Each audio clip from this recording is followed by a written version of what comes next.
اسی طرح مشاجرات صحابہ بنو امیہ والے مسئلے پر اب بس کرتے ہیں، ہم لوگ بھی سن سن کر تھک چکے ہیں۔ ہاں تو نہیں، وہ میں تو کبھی بھی کوئی بات کرتا ہوں تو ریبٹل کے طور پہ کرتا ہوں۔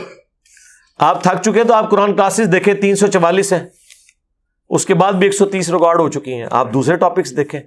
آپ کے انٹرسٹ کیا نہیں ہے نا، بعض لوگ تو کہتے ہیں اور کھول کے بیان کرو، میں نے تو ہر ٹاپک بیان کرنا ہے۔ کئی لوگ میری رفع الاجدین کی بات سن سن کے تھک چکے ہیں، کہ یا علی مدد کو شرک کہنے کی بات سن سن کے تھک چکے ہیں۔ ہو سکتا ہے یہ پرچی لکھنے والا نہ تھکا ہو اس بات سے، تو آپ جس فیلڈ سے تھکے ہوئے ہیں تو آپ کو کس نے کہ آپ سنیں، باقی ہمیں کوئی شوق نہیں آتا۔ آپ دیکھیں لوگ یہ کہتے ہیں نا کہ جی یہ سب کو چھیڑتا ہے، میں نے کسی کو نہیں چھیڑا میرے بھائی۔ میری پرانی ساری ویڈیوز دیکھیں، مسئلہ نمبر، میں نے ٹاپکس کے اوپر ویڈیوز ریکارڈ کرائی تھی 200، حاضر و ناظر، علم غیب، آیات النبی، کبھی نہیں لکھا تھا ریپلائی ٹو فلاں، ریپلائی ٹو فلاں۔ کوئی میری ویڈیو دکھائے کئی سالوں تک۔ تم لوگ بھی ٹاپکس کے اوپر ویڈیوز بناتے ہیں نا، انہوں نے سٹارٹ ہی 2015 میں مجھ سے کیا، ریپلائی ٹو انجینئر محمد علی مرزا۔ فرق دیکھا؟ اہل حدیثوں کو کہو کہ تم امیر شام کا دفاع کرنا چاہتے ہو تو لکھو امیر شام کے فضائل، 100-150 بندہ ویک ہی لے گا۔ لیکن یہ کیا لکھتے ہیں، ریپلائی ٹو انجینئر محمد علی مرزا آن امیر شام۔ تو وہ جب آپ یہ کام کریں گے تو میں نے نہیں جواب دینا آگے سے، میرا رائٹ ہے نا۔ میری آپ جتنی ویڈیو قرآن کلاسز تھی، کبھی کسی قرآن کلاس میں لکھا ہوا ہے کہ قرآن کلاس نمبر 1 ریپلائی ٹو مفتی منیب الرحمان، مسئلہ نمبر 1 امام الانبیاء کی دعوت قرآن، اس کے ساتھ نہیں لکھا ہوا ریپلائی ٹو مولانا احمد بریلوی، نہیں۔ سارے مسئلہ نمبر دیکھیں وہ ٹاپکس کے اوپر تھے۔ یہ جب 2015 میں انہوں نے میرے خلاف بائی نیم ویڈیوز بنائی، میری تصویر کے اوپر کانٹے لگائے، تو سرکار یہ تو نہیں ہوگا کہ آپ کے اوپر لوگ بات کریں، سچائی کہنے پر آپ کو مجرم ٹھہرائیں اور میں خاموش ہو کے بیٹھ جاؤں گا، ایسے تو نہیں ہوگا۔ تو پھر میں نے ریپلائی ٹو شروع کیا، اور پھر جب یہ سلسلہ شروع ہوا تو اس سلسلے میں پھر جو بھی دین کا کسٹوڈین بن کے سامنے آیا اور اس نے دین کا مذاق اڑایا تو پھر میں نے اسے ریپلائی کیا، ٹھیک ہے۔ لوگ کہتے ہیں جی وہ انجینئر صاحب، لوگوں کو تو کہتے ہیں کہ جی ریپلائی ٹو انجینئر محمد علی مرزا لکھ کے آپ ویوز لیتے ہیں، تو آپ بھی تو ریپلائی ٹو تقی عثمانی لکھ کے ویوز لیتے ہیں۔ مجھے بتائیں تقی عثمانی صاحب کے اپنے ویوز کتنے ہیں؟ جن کے اپنے ویوز سینکڑوں اور ہزاروں میں مشکل سے جائیں، ان کو جب میں ریپلائی کروں اور وہ ویوز لاکھوں میں جائیں، تو اس میں تقی عثمانی صاحب کا کمال ہے یا ہمارے اس پلیٹ فارم کا کمال ہے؟ مفتی منیب الرحمان صاحب اور سعد رضوی نے بیٹھ کے پریس کانفرنس کی ہے، مشکل سے 10-12 ہزار لوگوں نے دیکھی ہے، جو ٹی ایل پی کے ساتھ کے پی پولیس نے کیا۔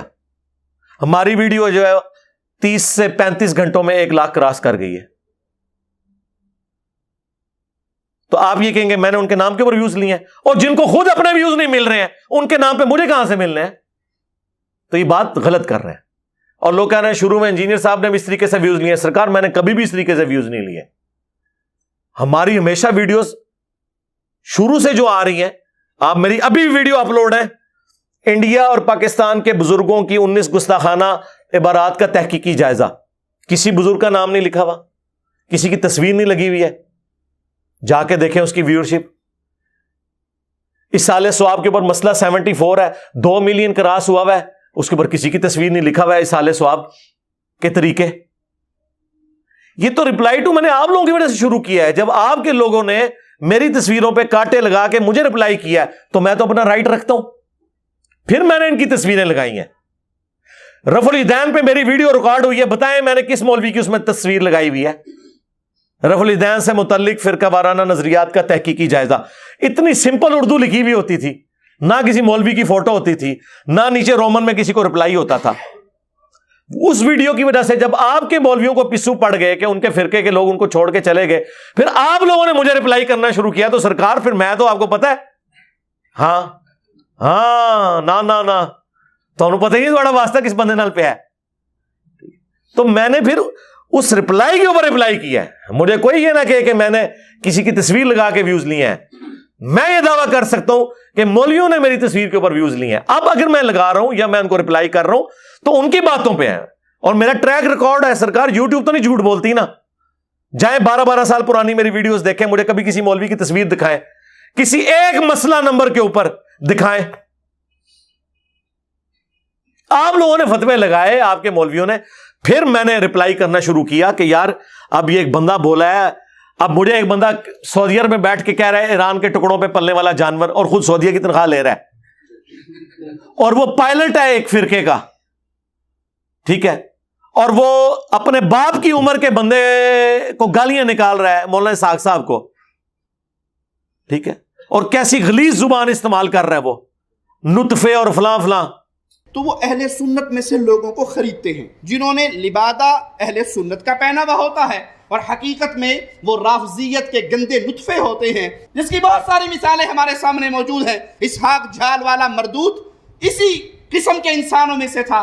انجینئر مرزا مردود اسی قسم کے انسانوں میں سے ہے. رافضیت کے پیسوں پہ پلنے والا, ایران کے ٹکڑوں پہ پلنے والا یہ جانور صحابہ کے بارے میں اپنی زبان گندی دراز کرتا ہے, اور حقیقت میں اس کا من پلیت ہے, اس کے ماننے والے اس سے بڑے پلیت ہیں.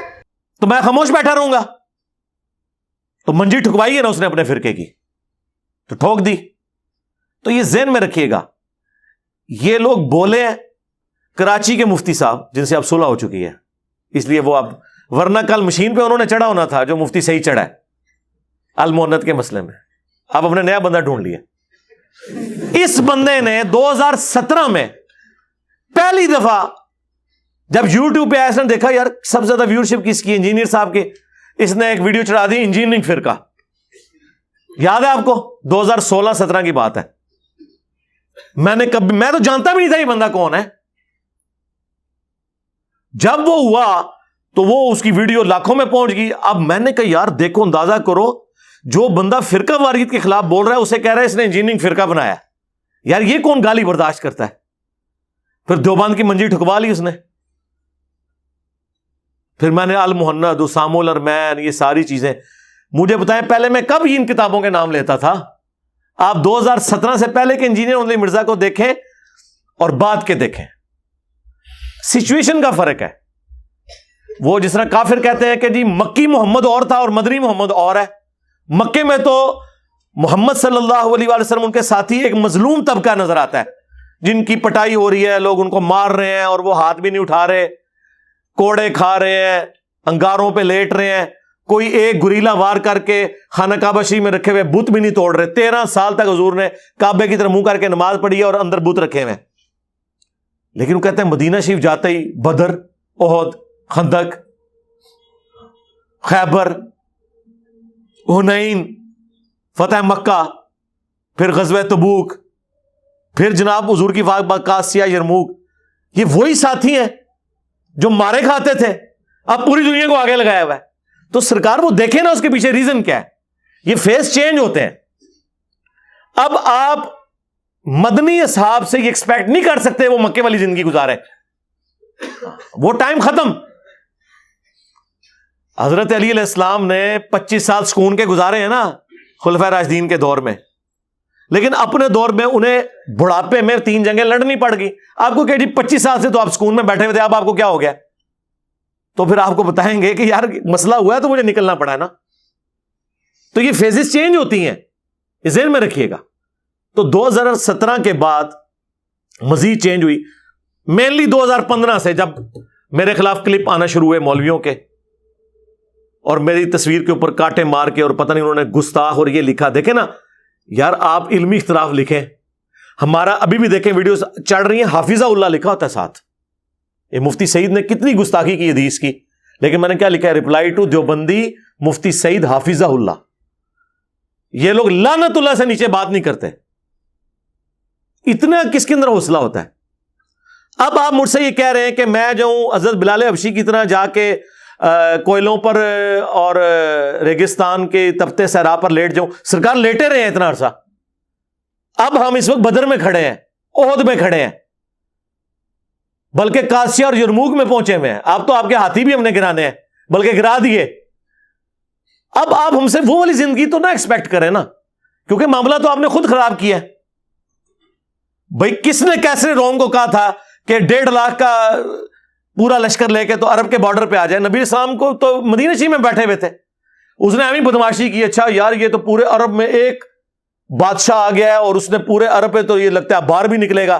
وہ اس لیے سوچتے تھے کہ خود انہوں نے بھی یہی کیا ہوا تھا، تو انہوں نے کہا یہ تو انقلاب باہر ایکسپورٹ ہوگا تو ادھر ہی دبا لو. تو وہ عرب کے بارڈر پہ آ کے 1.5 لاکھ کی فوج لے کے بیٹھ گیا کہ اب بھی کلا کما کر دیتے ہیں ان کا. اور وہاں سے جناب وہ نبی علیہ السلام کے قاصد کو بھی قتل کر دیا جب حضور نے قاصد بھیجا اپنا. اور اس زمانے میں قاصد کا قتل تو اعلان جنگ ہوتا تھا. حضور 30,000 صحابہ کو لے کے نکلے، وہ وہاں سے بارڈر چھوڑ کے بھاگ گئے.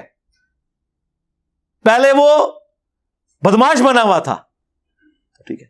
جب نبی علیہ السلام نے رپلائی ٹو کیا نا، رپلائی ٹو کیسرے روم، پر دم دبا کے بھاگا. تو سرکار اب آپ یہ کہیں گے جی اس سے پہلے کیوں نہیں؟ نبی علیہ السلام تو خاطی لکھ رہے تھے، صرف فوج لے کے کیوں پہنچ گئے؟ ظاہر ہے جی انہوں نے غلط حرکت کی ہے تو یہ تو ہونا ہے نا. پہلے تو ہم مسئلہ نمبر ہی ریکارڈ کرا رہے تھے، دعوت ہی دے رہے تھے. جب آپ کاٹے پھیریں گے اور آپ ونریبل کریں گے، ہمیں گستاخ کہیں گے، تو آپ کیا ایکسپیکٹ کرتے ہیں کہ میں رپلائی ٹو نہیں کروں گا؟ ٹھیک ہے، تو یہ بالکل جھوٹ بولنا بند کریں.